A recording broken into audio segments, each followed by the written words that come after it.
Kyllä minä uskon, että se meidän vahvuus on, että asiakkaat saa syödä sitä, mitä ne näkee ikkunoista ulos. Ja on syksy tai talvi, niin sieltä sitä ruokaa saadaan sinne sisälle. Ja niinhän täällä Lapissa on tehty aina. Mitä tähän menestykseen, se mitä on tullut, niin kyllä mä oon aika pitkälle sitä mieltä, että se on tullut näiden lappilaisten raaka-aineiden ja erilaisuuden kautta.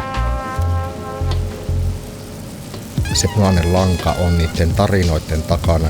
Poro ja luonto, niin nehän kuuluu samalle lautaselle. Ne on tumman puhuva ja siihen sitten ne tummat metsän raaka-aineet. Siellä on jäkälät, sienet, se poro, eli sen elinympäristö on siinä lautasessa. Kyllä siinä on sitä fiilistä ja tarinaa niin paljon, että kyllä siinä saa ylpeänä seisoa sen tuotteen takana.